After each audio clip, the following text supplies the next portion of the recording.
Hello, everyone, and welcome to Kilowatt. My name is Bodie, and I am your host. And we have a fantastic show for you today.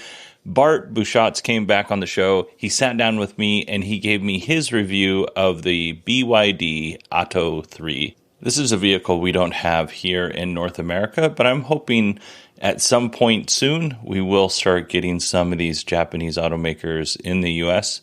for very specific reasons, and we're going to talk about those in the show. But before we start, just a couple of quick things. One, I'm going to bash Toyota a little bit. It's all in fun. I don't really have a problem with the brand Toyota. I have a problem with a friend of mine who likes Toyotas, but I don't have a problem with the brand Toyota. It's all in fun. And please don't send me emails. The second thing is every time Bart comes on, I talk about how I could just talk to him for hours. Like he's very easy to talk to, very easy to interact with. And I always think, man, I should have recorded a little bit more of this interaction because it's really good. It's really fun. And I left a little bit of that in this time. Not a lot. I still edited quite a bit out, but we went to wrap up the show at about 26 minutes, and then we chatted for another 6 or 7 minutes just about fun stuff. And I wanted you folks to see how fun and how nice of a guy Bart is. Like the interview's over, the review's over, and now we're just chatting like friends. And then Toyota gets brought up. I think you're going to really enjoy this interview. So let's go ahead and welcome Bart to the show. I am delighted to be back. You gave me a mission, and I'm back to say mission accomplished. Yes. Well, I gave you a few missions. So what missions are we talking about today? Okay, the one I accomplished today was the first mission you gave me. Go test drive an Atto 3. Yes. So this is a BYD vehicle, which we do not have here in the United States. Oh, really? No. Oh, I didn't realize that. Sadly, no. I guess they're Chinese or something? They are Chinese, yeah. We do have BYD buses, but we don't have passenger vehicles here. We're only just getting them. So the only car they're selling in Ireland today is the Atto 3. But they will be selling the Seal in a few weeks, and they will be selling the Han next year. And there's probably other ones too, but they're the only ones that caught my eye. So, yeah, I went into the dealer in Dublin. Very nice dealership, actually. And very strategically placed at the front door was an imported Atto Han, which is there. It sort of looks to me like a Porsche Cayenne-size car. Bodie, it's beautiful. Oh my God, is it beautiful. So it's an SUV. Well, no, the Atto Han is not. The Atto Han is... It's a sports car. What? Okay, so it was a Porsche Cayenne. Isn't a Cayenne the SUV? Maybe I got to... Okay, maybe just not the Cayenne then. It's basically... It's not a 911, but it's bigger. Oh, okay. So like maybe the equivalent of a Taycan or... Maybe that's actually... You're right. Maybe I'm mixing up my Porsches here. In fact, I probably am now that I think about it. Yeah, so it's basically... It's not a 911, but a bigger Porsche sports car. To be honest, it looked a lot like the Porsche EV I see around these parts a lot. Okay. It was gorgeous, like absolutely gorgeous. Obviously, the steering wheel was on the wrong side because it was an imported model. So I asked the guys in the dealer, what's the story with this car? And they said 2024, 79 grand. Oh my goodness. That's wow. So he could see me looking at it and drooling over it. And he said, by the way, we have a smaller one coming in a few weeks called the Seal, which basically looks a lot like the Tesla Model 3 in sort of in size and in the mark, in what it's trying to be. So I'm booked in for test driving that as soon as they become available, which probably gives you a hint that I didn't, while I'm not going to buy the Atto 3, I was very surprised by the company.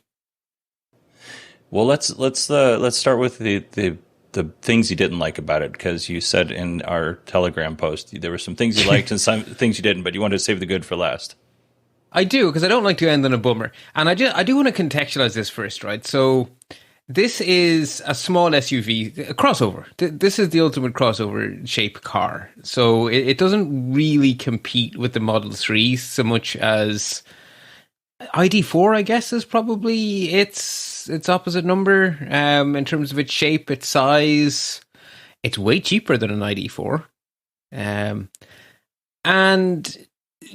it's kind of a strange company because they don't give you lots of options, right? Basically, the car comes with everything, and there are 3 trims, but they're almost identical. So they all have the same interior, they all have the same features, they all have the heat exchanger, which is not a bad touch. They all have the same battery. It's kind of interesting that way.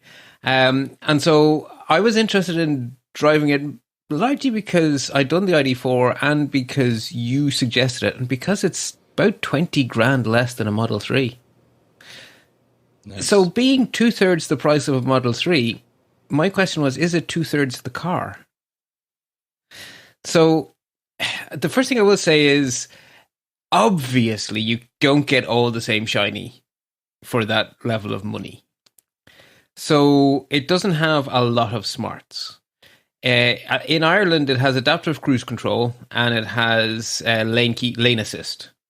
But our adaptive cruise control is not aware of speed limits because they don't have the database for Ireland yet. They say that's coming as an over-the-air update, quote, in a few months. So for me, the only thing the car would do is if I didn't keep in my lane, it would push me back into the lane.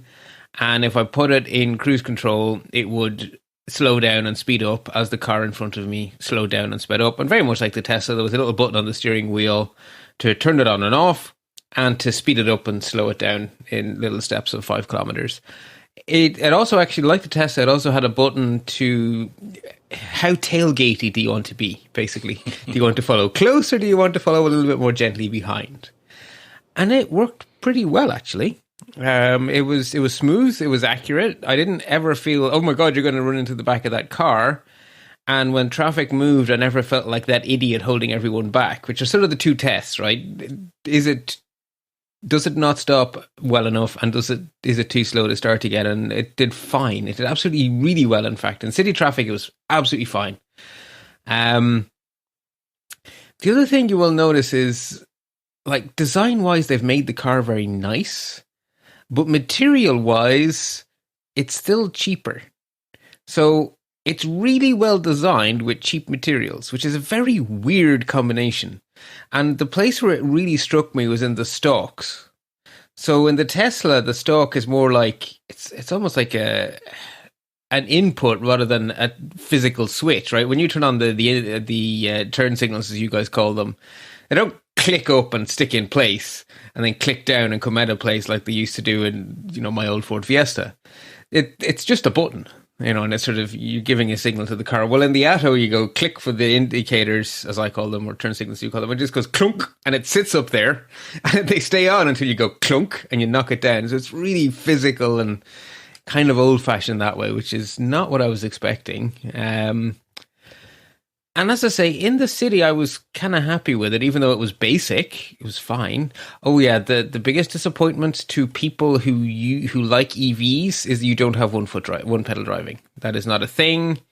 There is regen, but it's kind of wired up to the brake pedal. Mm-hmm. So if you brake gently, it will use the regen first, and then if it needs more stopping power, it will then engage physical brakes. But it doesn't have regen. It doesn't have the one pedal driving experience in the normal way. It has that creep feature your typical automatic car has. So it to me, it drives exactly like my Fiesta used to drive, which was an automatic transmission. Which I guess is 1 foot. When you're in stop-go traffic, it's 1 foot driving on the brake because you let off the brake and the car creeps forward and you put the brake on and the car stops. But that's kind of as close as you get to 1 foot driving. Yeah, I believe they call that blended braking. And then the Kona and the Kia, I always forget. It's not the Soul. Oh, man. Bruce is going to be so angry. Nero. I always forget. I don't know why.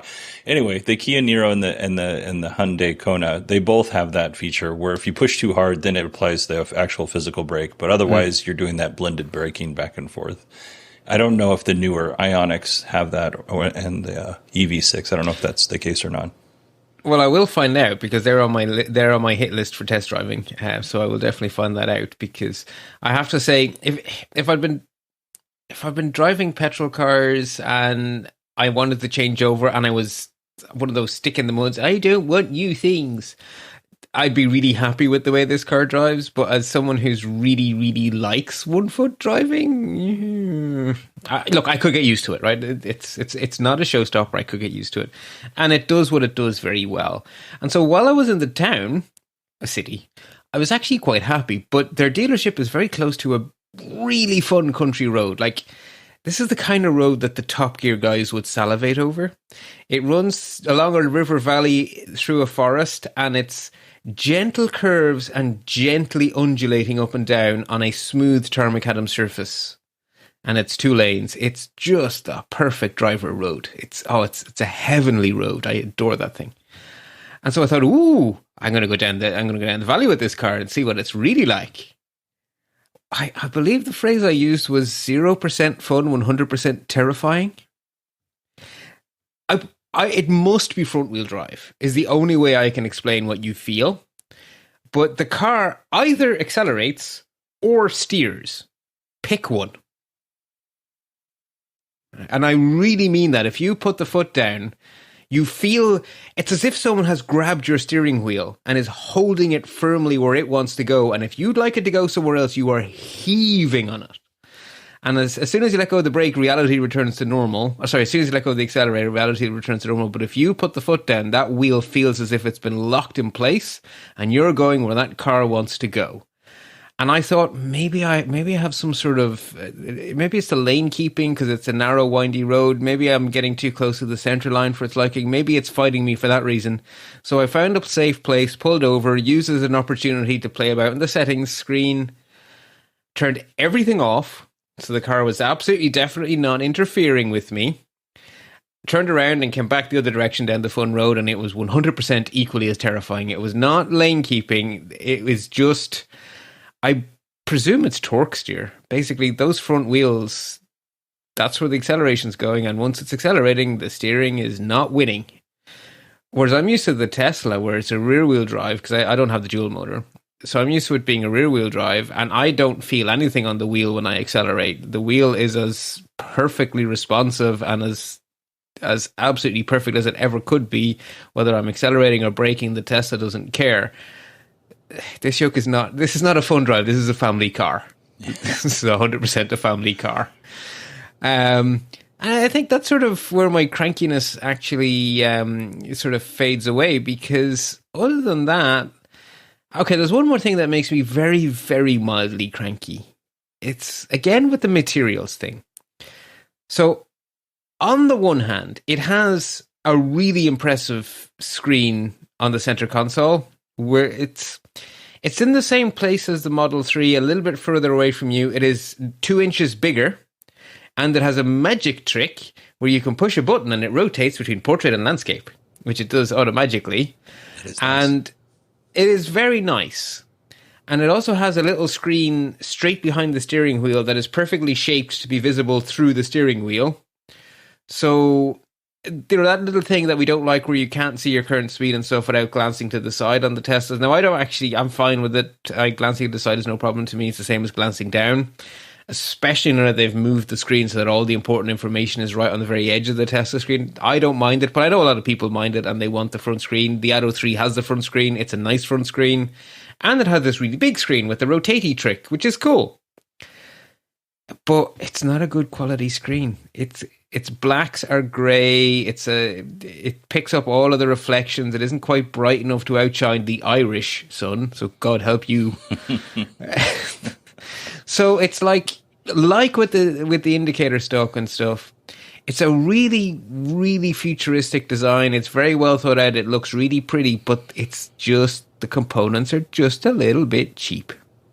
Just a little bit cheap. Now, with when you say front screen, you're talking about the instrument cluster. This has an instrument cluster, is that right? Okay, so the one I'm talking about that I don't like the quality of is the center console one. You're talking about the one like the Tesla. But it does have an instrument cluster underneath the... It has a small screen, like, straight through the steering wheel. Okay.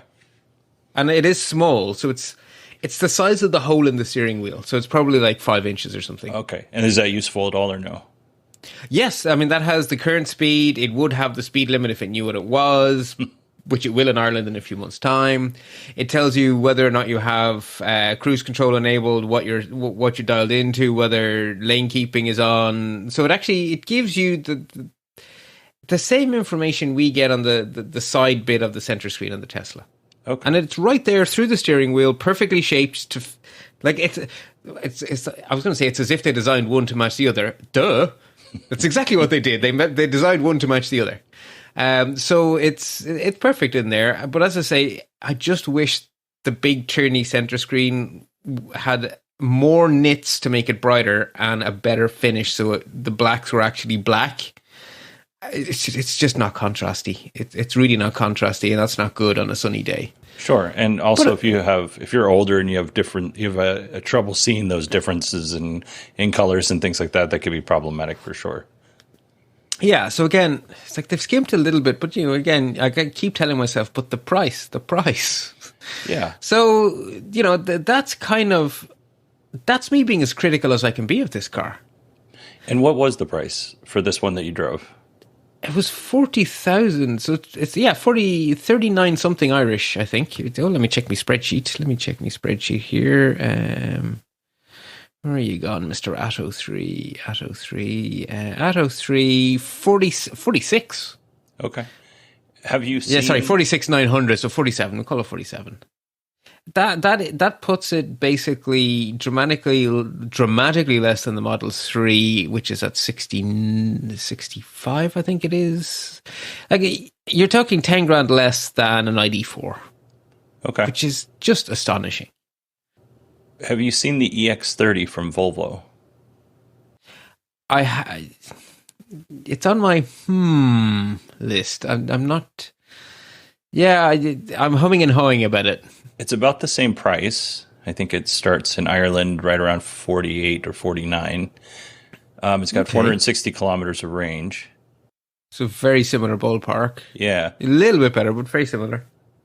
But it kind of, I think, and I haven't had a chance to look at one of these, but I think it's going to suffer from some of the same things that you didn't like about the Atto, which is that, I mean, part of their marketing pitch is the interior is made out of recycled materials, which is not a bad thing. That's great. It could be wonderful, but when you look at the pictures of it, through the pictures, some of the pictures make it look nice, and some not so nice. Well, let's jump to the interior of the Atto 3, because we're into things I like now. And so I did say it just comes in the one trim in terms of interior. There is one design, but it's a really nice design. And something myself, yourself, Alison, Steve, and a few others have a little bit of a chat going. And one of the things we've talked about is this balance between physical buttons and virtual buttons. I think these guys have got it pretty darn good. And they've done it not by filling the dashboard with buttons, which I hate.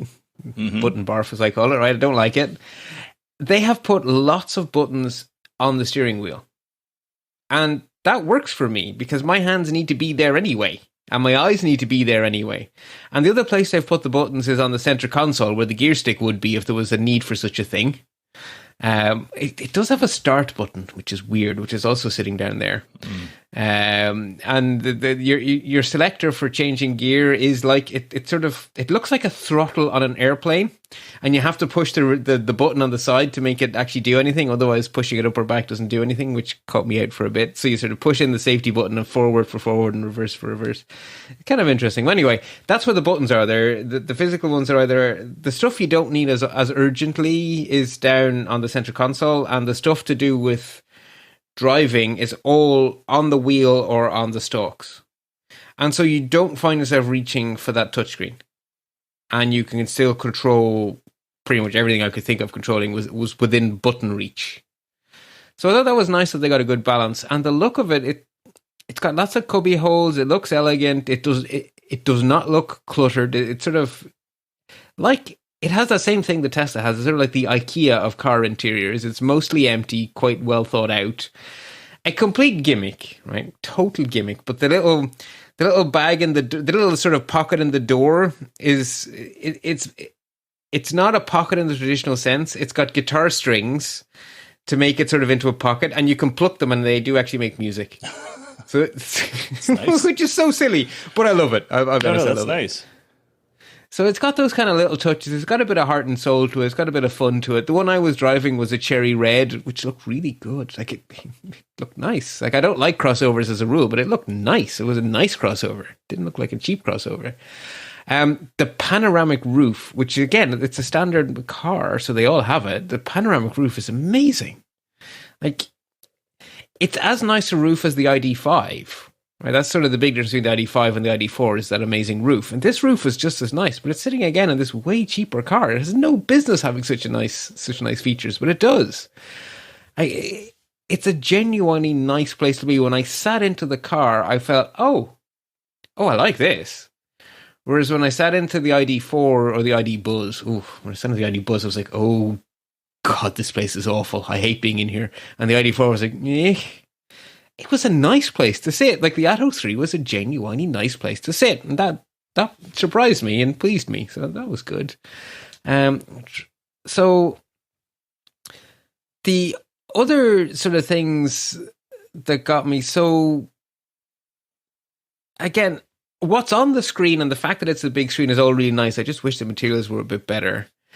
And it has all the cameras and stuff, which, given that on the one hand they're skimping on materials, I was afraid they might skimp on the cameras and stuff, but they didn't. And in my opinion, they're being cleverer with their cameras than Tesla are. So that you have the side cameras looking down and you have the front and the rear cameras. But when you put the car into reverse, you get a view that they're constructing from de-skewed versions of those camera images and, I presume, a photograph of the roof of the car. All that we really need to know is I had a red one. But it genuinely looks like I am looking at the car from about 50, sort of 20 yards up, looking down at the car. And it does that thing the Tesla does as you turn the wheel. It projects your future course as curving arcs. And it tells you how many centimeters away you are from everything. I'm guessing your Tesla probably says inches, but mine says centimeters.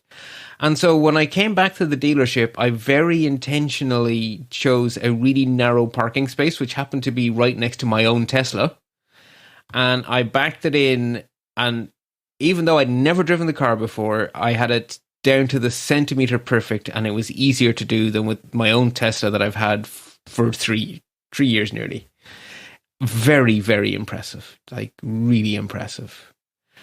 So, you know, I test drove the ID4. I test drove this. Couldn't pay me to pick up an ID4.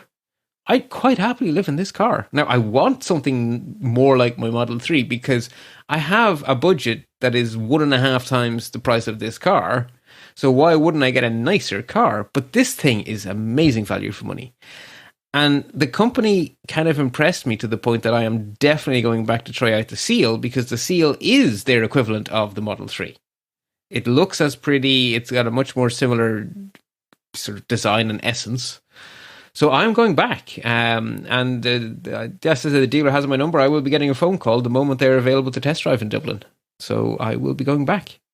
Which I think that says a lot, because I didn't really know what to expect, and I was genuinely impressed. That car has no business being that good for that price, but it is. Yeah, this is something that I'm very encouraged by, because I did, tease a little bit about the EX30. It's not to my taste, but then again, the Model Y isn't to my taste either necessarily, because as soon as I touched that fake wood paneling, I was like, oh, I'm going to get a splinter. I thought it was going to be smooth and shiny and soft and whatever, but it's not. You can feel it's you can feel the quality there. Sometimes when I'm not thinking about it, when I close my door, it's a little high, and I'll hit my window a little bit, and the window will move more than I feel comfortable with it moving. Ooh. For a $57,000 car. So there's lots of ups and the goods and bads, right? But I would rather, if I could only afford one car and it cost, let's say, the equivalent of $40,000 US, I would rather have the tech than the fancy, side paneling and things like that. I definitely want the tech. Yeah, I'm hoping BYD are coming to America. I presume it's sort of part of their bigger rollout plan, because they're clearly a company that's up and coming. They have one model in Ireland now. They're going to have more models next year. So they're obviously expanding. I hope they do come to the States, because I think they have a lot to offer people. Yeah, Rod Simmons on the SMR podcast, he was having a discussion. I agree with Rod on this instance, but they were having a discussion on the podcast about Japanese cars and U.S. cars and EVs, and he said you have to watch out for the Chinese automakers. And I 100% agree with that because they are building really nice, affordable cars, and they're doing it really well. Versus in the U.S., we're building nice cars, but we're charging for nice cars too. You get that ticket, the little sticker shock, and I think the Chinese automakers who come into this market, if they're able to get that foothold, will do really well. VinFast, for instance, is a really nice car. They're charging way too much money for VinFast, but their more affordable models, I think, will do well here in the United States. And VinFast isn't Chinese; they're Vietnamese, but they're going to do really well here in the U.S. because they're going to have. They're nice, they're affordable, and they come with a lot of tech, which I think is what people want. I was in the dealership on a Monday at 11 o'clock, like a very off-peak sort of a time. I would say 5 people come in while I was chatting to the salesperson. Every single person was oohing, eyeing, looking at the Han. Everyone was very surprised by the price tags in the good way. And no one was saying, everyone was like, really? That little for that car? So it felt to me like the salesperson was cock of the hoop because he was selling ice in the middle of a desert and it was cheap. Yeah. Whereas the Volkswagen salespeople had a much more difficult time of things. Yeah, I think we're going to lose a lot of these automakers that are out and about, but I think we're in a really nice time for EVs, just because everybody's doing it a little different, and the tech is really, thanks to Tesla, mostly is commoditized to the point where there are suppliers now who make this stuff versus 15 years ago there wasn't really many suppliers that made what you needed to build an EV. Yeah. So, well, Bart, thank you so much for sharing that with us. No, my absolute pleasure. Unfortunately, I went and got sick because, typical, I book holidays and I get sick. That's how the universe works, isn't it? So I had to cancel my test drive of the Toyota you don't like. But I will be doing that again, and I will be happy to talk to you again. And I will also be doing the Polestar and the EV6 for sure. So I might talk to you again after those. I would love it. It would be amazing. Thank you, Bart. Yeah, no, thank you very much. And I'm glad to hear you're buying a charger, because I believe I told you last time, although you did cut it out of the show, I told you were insane last time. For trying not to do a charger, and okay. So here's the thing. I'm going to let this go. It's over. It's been like 20 something days over 110 degrees in Arizona, something like that. It's a really bad. The level 1 charger will not keep up in the heat. Like it'll charge 2 miles in like 3 hours when it's really hot outside. Oh, and Blake from Blake Check on Twitter, he had mentioned in one of his videos the level 1 charger does not hold up and charges too slow. I just assumed I would get 4 miles instead of 5 miles an hour, but no, there are times when that car doesn't even. It's spending all its energy cooling itself. It's doing the best it can. Yeah, the poor thing. The poor thing. That's actually kind of interesting that the Atto has a heat exchanger. You mean, is that a heat pump? Is that the same thing? A heat pump. Yeah, okay. It actually has heat pump technology. So that means that it's cooling and heating itself, whether it's summer or winter, in a very efficient way, which is kind of cool that it doesn't have AC. Yeah. I mean, that's, and I every time I say this, I get emails saying, "Hey, I'd be happy to come on and explain heat pumps to you." But people have tried, and I don't understand how heat pumps work. I never will. It's just magic. But it's an air conditioner that goes forward and backward. Yeah, I don't know how an air conditioner works.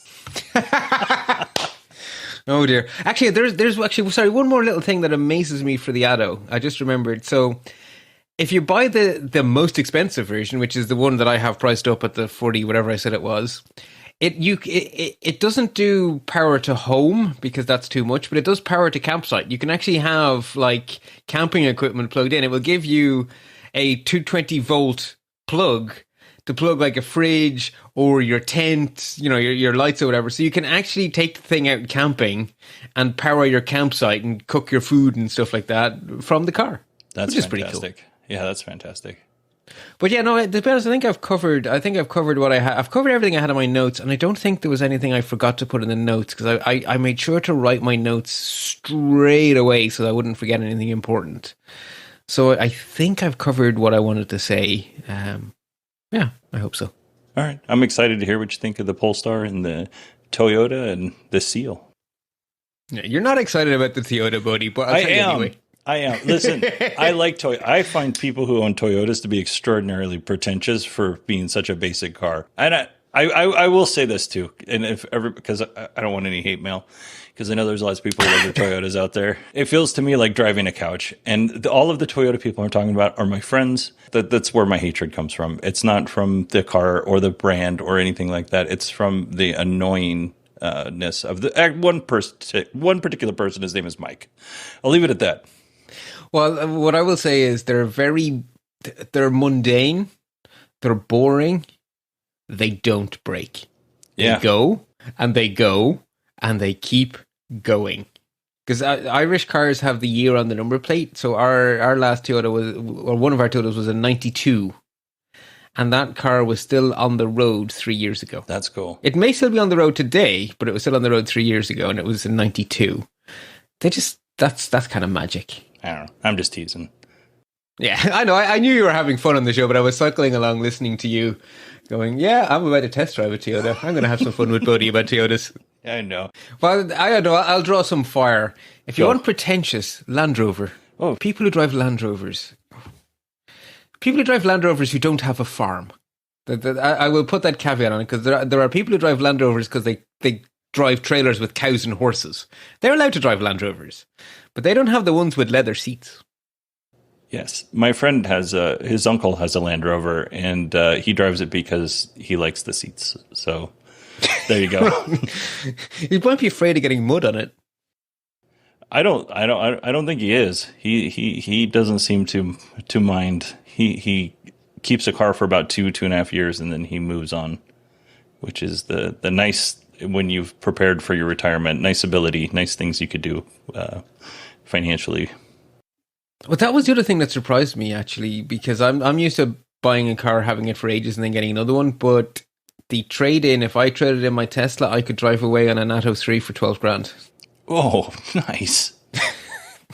Because while I was doing my test drive, the Atto dealership were getting me an estimate for how much they'd give me for my car. And they were like, yeah, you could drive out of here in a new car for 12 grand. Jesus. Yeah. There's something to be said for replacing it often. Yeah, that's hard to beat. Okay, right now my voice is going, so I'm going to say goodbye. Buddy, thank you, as always, for having me on. I love talking to you. I like listening to you, but I like it when you talk back. It's fun. Bart, I say every time you come off is like I feel like I could talk to you forever, and we have proven that today. So true. Maybe one day we'll just have an open 4-hour conversation, just whatever comes to mind. I was going to say, if you're ever on this island or I'm ever on your island, a nice cold beer and a few hours sounds good to me. Sounds great to me. Thank you so much, Bart. Good night, buddy. I want to thank Bart for agreeing to come on the show. It's midnight in Ireland when he's recording this. He's sick. He did a podcast earlier in the day and he lost his voice. Like, this man is a trooper and so kind, because honestly, if he just would have said, you know what, I just don't feel well, I'm gonna bow out today, I would have been totally fine with it. But nope, he got some chicken noodle soup and he soldiered on. I hope you really enjoyed this episode, because I enjoyed making it. I forgot to have Bart promote his show, so I'm going to promote them for him. First up, we have Let's Talk Apple, which is a monthly Apple podcast, and it's once a month because Bart and whoever his guest happens to be at that time, they have time to reflect on the month's worth of Apple stories. So it's really great show. It's a great show. He also has Let's Talk Photography, I think it's every other week he's on the NosillaCast talking about cybersecurity with Allison Sheridan. You can find him on Chit Chat Across the Pond with Programming by Stealth. As always, I'll make sure to put all of the links in the show notes, including a link to the Atto. And again, I just want to thank Bart for coming on and being so generous with his time. Now, I have one more story to tell you, and it's going to be really quick. It's been over 110 degrees here in Arizona for a ridiculous amount of time. I don't know exactly how many days in a row we've hit over 110, but it's awful here at the moment. The level 1 charger that I have in my garage, because I'm testing this out, does not do well in the heat. Like, it'll go 2 miles in 3 hours. It just doesn't do well. And I was like, I cannot keep going to the supercharger to charge my car, because I was going once every 10 days, and then it started getting hotter, and then it was once every 7 days. And last week I went 2 times in 1 week. So I was like, this experiment is over. It doesn't work in Arizona, or at least it didn't work for me in Arizona. So I signed into Q Merit, which is a service that puts you in touch with an electrical contractor. And I got the information from the electrical. This was on a Friday. And on Monday, I got a call from the contractor. She said, I can have somebody there today.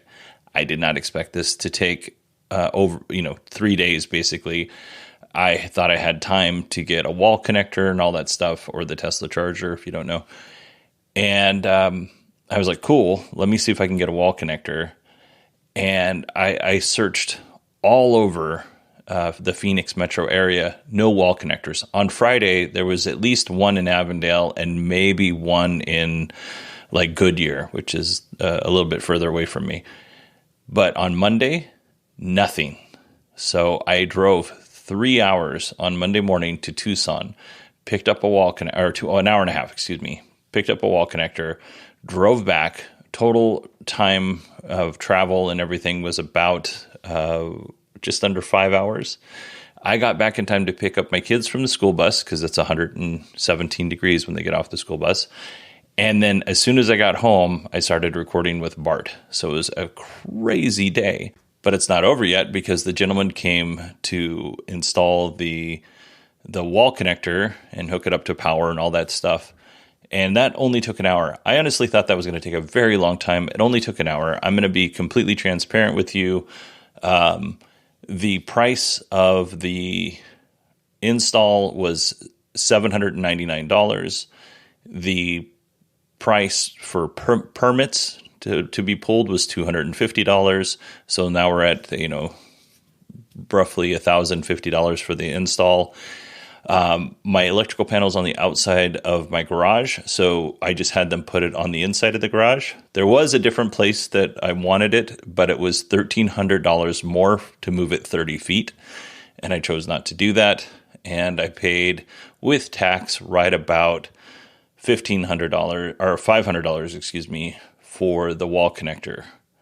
Now, all total, we're at $1,550-ish. I'm going to get $250 back from my utility, and then there's a $1,000 tax credit that we should qualify for the install. So all in all, might be out about $400 once everything's all said and done. But at the moment, it was $1,500 and 3 days through Q Merit. So I do know that you could probably save a little money if you don't go through a company like Q Merit, but I wanted somebody to call if something went bad. My dad was an electrician. I'm very familiar with folks who work in the trades, and sometimes, not all the time, most people are very honest, sometimes those folks just disappear. So if I had a problem, I wanted somebody that I could call. I also wanted it permitted because I wanted somebody to inspect it and make sure it was installed correctly. That was worth the extra $250 to me. So yeah, that is my story. I want to thank everybody so much for listening to today's show, and I will talk to you on Friday.